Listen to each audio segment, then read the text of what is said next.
Hi, my name's Phil Craig and I'm the leader of the Referendum Party, and I'm here today to talk to you about referendums. This is a subject that has people quite confused, so let's hope we can clear some of those things up. First of all, a referendum is very simply a vote which asks a particular group of people their views on one specific issue. And in this case, the Western Cape people, do they want Cape independence? Then there's a debate of, well, is that binding or is it not binding? Well, the Constitution never makes referendums binding or not binding. It simply makes provision for them to be asked. But we have to think that through logically. Now, imagine now the Western Cape government calls a referendum, agrees to call a referendum, asks the Western Cape people what it is that they want, and gets the answer. There's no possible way that the Western Cape government can get up then and say, okay, well, we're just frankly going to ignore that. It's now, we're in a democracy. It now has established what the people want. And when it wakes up the following day, it's been instructed by the Western Cape people to pursue Cape independence. And it's been mandated to negotiate the terms of Cape independence on its behalf. That's how this works. Now that immediately the Western Cape government must begin negotiations with the South African government. And likewise, the South African government cannot simply just ignore the outcome. Western Cape government exists. The right to hold referendum is a constitutional issue. The Western Cape government has acted within the Constitution, consulted the people of the Western Cape in a democracy. There is no way that the South African government can simply ignore that outcome and overrule the Western Cape government. So we're going to have a negotiation. And we should have a negotiation. And anybody who's been involved in any negotiations at any level will understand that good negotiations ends up with a win-win. It's not a win-loss. And that negotiation must take everybody's interests into part. And obviously the Western Cape and South Africa are going to continue to have ties. We're neighbours. We've all got friends who live on both sides of the border. We trade together and so on. And actually the Western Cape has been subsidising South Africa for some considerable period of time. And South Africa has got a huge debt. So there are all sorts of issues that would need to be resolved.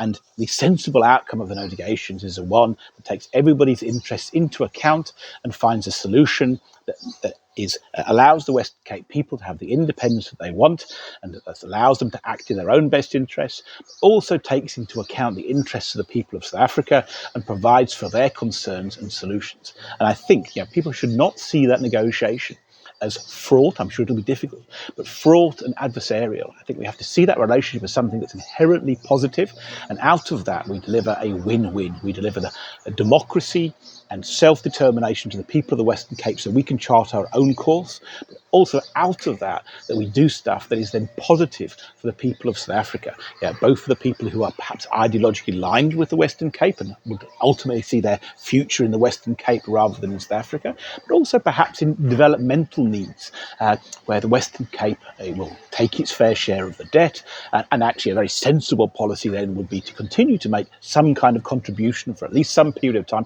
to help develop South Africa in a way that gives a positive impact for South Africa out of Cape independence. So that's what's going to happen.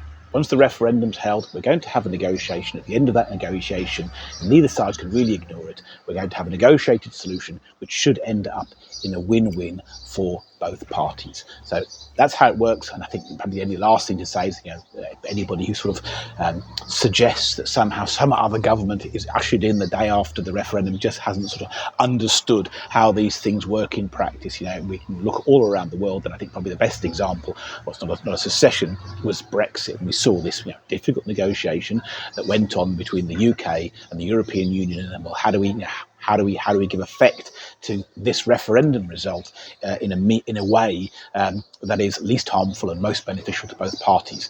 And whilst there were, of course, challenges in there, they obviously arrived at an outcome. Brexit took place. That's exactly what's going to happen at Cape independence, and we should see those negotiations as positive and not negative. But again, just in closing, there is no way that a referendum result is not going to be binding. If the Western Cape votes for independence, it will get Cape independence. That you can absolutely guarantee. And therefore, for those of us that want Cape independence, our primary focus must be on ensuring that we get a referendum. Because if we get a referendum, we'll win a referendum. And if we win a referendum, we'll get our independence. If you want to find out more about the Referendum Party, please visit our website on www.referendumparty.org or follow our social media platforms at Vote Referendum. Thank you.